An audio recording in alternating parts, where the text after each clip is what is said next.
सारे शिकारी चील एक बड़े से पेड़ पर इकट्ठा हो गए थे। तभी अचानक से बारिश शुरू हो जाती है। अरे यार, ये कमबख्त बारिश अचानक कैसे शुरू हो गई? हमें तो कहीं छिपने का मौका भी नहीं मिला। अरे मूर्ख, अभी अभी तो बारिश का मौसम शुरू हुआ है। बारिश अब नहीं आएगी तो कब आएगी? अब क्या बारिश को तुझे पूछ कर आना पड़ेगा? बारिश नहीं तो क्या आसमान से फूल गिरेंगे? हाँ हाँ सरदार, लेकिन अब हम सब भीग रहे हैं, इसका क्या करें? भीग तो हम रहे हैं, लेकिन मुझे भीगने का कुछ नहीं लग रहा। हमें इस तेज बारिश में कुछ खाने को नहीं है, इसका बुरा लग रहा है। तभी वहाँ पर एक दूसरा गिद्ध एक कबूतर को मारकर अपने मुंह में पकड़कर ले आता है। वो उस कबूतर को एक पेड़ पर बैठकर मजे से खाने लगता है। अरे, ये शिकार तुम कहाँ से पकड़ कर लेकर आए हो? तुम सब आलसी हो। मैं जहाँ से आ रहा हूँ वहाँ पर तो बहुत सारे पक्षी हैं खाने के लिए। मेरी तो अच्छी दावत हो गई। देखा भाई लोग आपने, ये गिद्ध का बच्चा हमारे बाद जंगल में आया है और इसे शिकार भी मिल रहे हैं। हम सब आलसी बस इसे चुपचाप दावत उड़ाते हुए देख रहे हैं। खुद तो जगह से हिलता नहीं और हमें आलसी बोल रहा है। क्या क्या कहा तुमने? अरे मालिक, मेरे कहने का मतलब है हमें आलस छोड़ना चाहिए। तू सही कह रहा है काने, हमें आलस छोड़ना चाहिए। एक तो हमें रहने को घर नहीं है और खाने को भी कुछ नहीं है। छे, ये क्या जिंदगी है? बस अब बहुत हो गया आराम। हम सब एक काम करते हैं, हम अभी निकलते हैं और हमसे कमजोर पंछियों के बस्ती पर हमला बोल देते हैं। हम एक एक करके उनके घरों को छीनेंगे और जो कोई भी हमारे रास्ते में आएगा उसे अपनी जान से हाथ धोना पड़ेगा। सारे बस्ती में हम हमारा खौफ पैदा करेंगे। सब हमसे डरने चाहिए। काने और बटले, तुम दोनों अभी जाओ और हमारे बाकी के साथियों को इकट्ठा करो। हम सब आज ही एक साथ धावा बोल देंगे।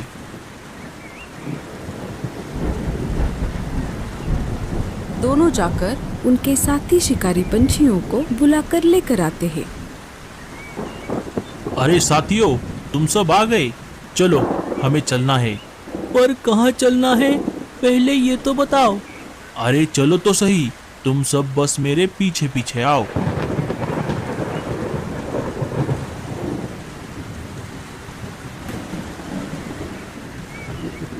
सबसे पहले सारे शिकारी पंछी मीनू मौसी के घोंसले के बाहर आ जाते हैं। अरे ओ चिड़िया, बाहर आ जा। चल, अब अपना अपना सामान बांध ले। इस घर को छोड़ने का अब समय आ गया है। आज से ये बस्ती हमारी है।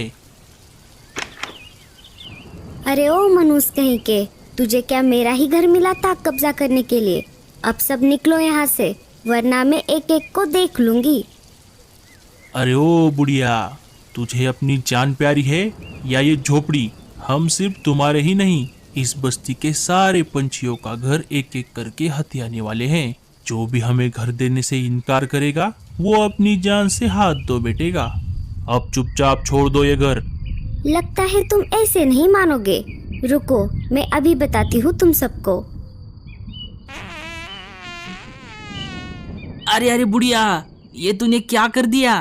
अरे जल्दी से चलो यहाँ से, नहीं तो मैं दम घुट के मर जाऊंगा। चलो जल्दी से, ये बुढ़िया तो बहुत होशियार निकली। बड़े आए मेरा घर हथियाने वाले, खुद के घर का तो पता नहीं और मेरा घर छीनोगे। भूलो मत, मीनू नाम है मेरा। सारे शिकारी पंछी मीनू मौसी के घर से दुम दबाकर भाग जाते हैं और रानू चिड़िया के घोंसले के बाहर आ जाते हैं। अरे ओ चिड़िया, चलो अपना अपना सामान समेट कर निकलो यहाँ से। अब ये हमारे बॉस का घर है। अरे ओ चिड़िया, बाहर आ जा। बुलबुल ने खिड़की से झांक कर देखा। अरे बाप रे, ये तो शिकारी चील है। बुलबुल शिकारी पंछियों को देखकर डरने लगी। उसे बस अपने बच्चों की चिंता हो रही थी। थोड़ी देर सोचने के बाद उसने एक फैसला ले लिया। वो अपने बच्चों के पास आ गई। बच्चों, अब मुझे जाना होगा। मैंने तुम्हें उड़ना सिखाया है। जब तक मैं शिकारी पंछियों का सामना करती हूँ, तुम पीछे के दरवाजे से लाडो आंटी के पास चले जाओ। माँ, हम तुम्हें छोड़कर कहीं पर नहीं जाएंगे। नहीं बच्चों, तुम आगे जाओ। मैं शिकारी पंछियों का सामना करके तुम्हारे पीछे पीछे आ जाऊंगी। बच्चे पीछे के दरवाजे से निकलकर लाडो चिड़िया के पास आ जाते हैं। हे ऊपर वाले, मेरे बच्चों का ख्याल रखना। बुलबुल शिकारी पंछियों का सामना नहीं कर पाती और हकला उसे मार देता है। इसे तो मैंने मार दिया। चलो, इसे लेकर मेरे बॉस के पास जाता हूँ। आप ऐसा मत कीजिए, मेरे बच्चे अभी छोटे हैं। मैं उनको लेकर अकेले कहाँ पर जाऊंगी। तभी वहाँ पर हकला आ जाता है। अरे मालिक, ये देखो, मैं आपके लिए एक बढ़िया सा शिकार लेकर आया हूँ। इसका नाम बुलबुल था। ये हमें घर देने से मना कर रही थी, इसीलिए मैंने इसे मार दिया। देखा चिड़िया, अगर तुम भी अपने और अपने बच्चों के जान की सलामती चाहती हो तो चुपचाप ये घर छोड़ दो। जाते जाते एक काम करना, सारे बस्ती वालों को ये बात बता देना कि हम आ गए हैं। ये अब हमारा जंगल है। रानो चिड़िया अपने बच्चों को लेकर घर छोड़ देती है। रानो चिड़िया कालू कौवे के पास आ जाती है। कालू भैया, हमारे बस्ती पर शिकारी चीलों ने हमला कर दिया है। वो एक एक करके सारे पंछियों के घर पर कब्जा कर रहे हैं। बेचारी बुलबुल चिड़िया, उसकी आत्मा को शांति मिले, उसने घर देने से मना कर दिया तो शिकारी चीलों ने उसे मार दिया। हम उनसे नहीं लड़ सकते कालू भैया, हमें ये बस्ती छोड़कर जाना ही होगा। हाँ रानो बहन, मेरे भी कानों तक ये खबर आई है। मैं भी गोरी को लेकर लाडो के पास ही निकल रहा था। चलो, तुम भी चलो हमारे साथ। कालू, गोरी और रानो चिड़िया लाडो चिड़िया के पास आ जाते हैं। कालू सारी बातें लाडो चिड़िया को बता देता है। अरे बाप रे, ये तो बहुत बड़ी मुसीबत आ गई। हम सारे पंछी मिलकर भी उनका सामना नहीं कर सकते। अब हमें दिमाग से काम लेना होगा। हमें ये बस्ती छोड़कर किसी दूसरी जगह पर जाना होगा। सब एक काम करते हैं, गूंगा मौसी के पास चले जाते हैं। गूंगा मौसी समझदार है, वो हमें इस मुसीबत से जरूर बचा लेंगी। कालू कौवा सारे पंछियों को मुसीबत के बारे में बता देता है। सारे पंछी मिलकर गूंगा मौसी के घर की तरफ निकल पड़ते हैं। मीनू मौसी भी उनके साथ आ जाती है। गूंगा मौसी, अरे ओ गूंगा मौसी, दरवाजा खोलिए, मैं हूँ लाडो चिड़िया। गूंगा मौसी घर का दरवाजा खोल देती है। अरे आज अचानक तुम सारे पंछी इतनी तेज बारिश में यहाँ पर कैसे? क्या कोई मुसीबत आ गई है? साथियों, तुम अंदर आ जाओ। सारे गूंगा मौसी की तरफ देखने लगे। गूंगा मौसी का घर छोटा था, इसीलिए सारे पंछी उनके घर में नहीं आ सकते थे। अरे गूंगा मौसी, हम सब अंदर कैसे आ सकते हैं? अरे हाँ, ये सब तो मैंने सोचा ही नहीं। रुको, मैं ही बाहर आ जाती हूँ। गूंगा मौसी बाहर आ जाती है।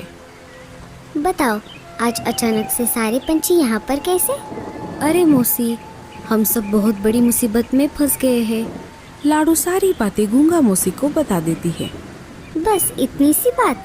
तुम सब चिंता मत करो, मैंने ऐसी ही मुसीबत के लिए पहले से ही तैयारी कर रखी थी। आप सब मेरे साथ चलो, मैं आप सबको कुछ दिखाना चाहती हूँ। आओ मेरे पीछे पीछे।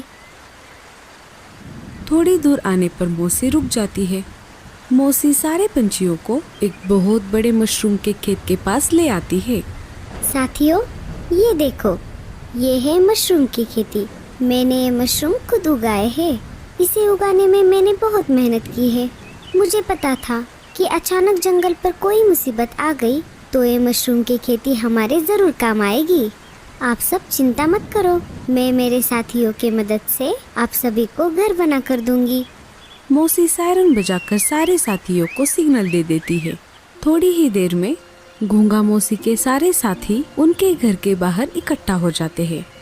लाडो, तुम सारे पंछी एक काम करो, जब तक तुम्हारे घर बन रहे हैं तब तक तुम सब इस बड़े बड़े पत्ते वाले पेड़ का सहारा लो। थोड़ी ही देर में सारे घोंगे मिलकर पंछियों के लिए मशरूम से अच्छे अच्छे घर बना देते हैं। कुछ दिन गुजर जाते हैं। माँ, हम कब तक इस घर में रहेंगे? बच्चों, हमें कुछ दिनों के लिए यहीं पर रहना होगा। थोड़े दिनों बाद हम हमारे घर में वापस चले जाएंगे। नहीं माँ, हमें यही घर पसंद है। हाँ आंटी, हमें भी ये घर पसंद है। आंटी, आपका बहुत बहुत शुक्रिया। हमारी माँ तो हमें छोड़कर चली गई, लेकिन आपने हमें पनाह दी। हम यहीं पर आपके साथ रहना चाहते हैं। अरे बच्चों, बुलबुल चिड़िया मेरी बहुत अच्छी सहेली थी, ये तो मेरा फर्ज है। तभी वहाँ पर कालू कौवा आ जाता है। कालू भैया, हम कब तक यहाँ पर रहेंगे? हमें कभी ना कभी तो बाहर निकलना ही होगा। हम सिर्फ मशरूम खाकर जिंदा नहीं रह सकते। मेरे पास एक आइडिया है लाडो। हम कुछ और दिनों तक यहाँ रुकते हैं। जब एक भी पंछी बस्ती में नहीं रहेगा, तब शिकारी पंछी अपने आप बोर होकर हमारी बस्ती छोड़ देंगे। अरे भाई, ये तो बहुत छोटा घर है। तुझे ये घर छोटा लग रहा है? रुक, मैं इसे अभी बड़ा बना देता हूँ। ये ले भाई, बड़ा घर। रात में मस्त तुझे आसमान का नजारा दिखेगा। इधर सारे शिकारी पंछियों का झुंड एक एक करके सारे घोंसले छान मारते हैं, लेकिन उन्हें एक भी पंछी दिखाई नहीं देता। अरे ये क्या, यहाँ पर तो एक भी पंछी नहीं है। सिर्फ घरों पर कब्जा करने से क्या होगा? अब हमें एक दूसरे को मारकर खाना होगा। सरदार, अगर ऐसा ही चलता रहा तो हमें शाकाहारी बनना पड़ेगा। चलिए यहाँ से। सारे शिकारी चील वापस अपने अपने अड्डों की तरफ निकल पड़ते हैं। कालू कौवा बस्ती में घूमने के लिए आ जाता है। वो ये देखने आया था कि शिकारी पंछी अभी भी यहाँ पर है या नहीं। तभी शिकारी पंछियों का बॉस कालू कौवे का रास्ता रोक लेता है। अरे ओ कालू के बच्चे, सारे पंछी कहाँ चले गए? क्या करे मालिक, सारे पंछी जंगल छोड़कर चले गए हैं। क्या चले गए? तो फिर हम इस बस्ती में रहकर क्या करेंगे? अगर शिकार ही नहीं मिला तो यहाँ रहने का क्या फायदा? चलो साथियों, यहाँ से फूट लेते हैं। शिकारी पंछी वापस चले जाते हैं। कालू के साथ साथ रानो और लाडो चिड़िया भी आई थी, लेकिन वो झाड़ियों के पीछे छुप गई थी।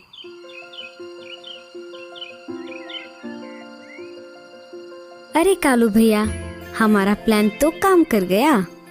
लाडो सारे पंछियों को ये बात बताती है। गूंगा मौसी, आपका बहुत बहुत शुक्रिया। हमेशा की तरह इस बार भी आपने हमारी बहुत मदद की। अरे बस कर पगली, अब रुलाएगी क्या? सारे पंछी वापस अपनी बस्ती में आ जाते हैं।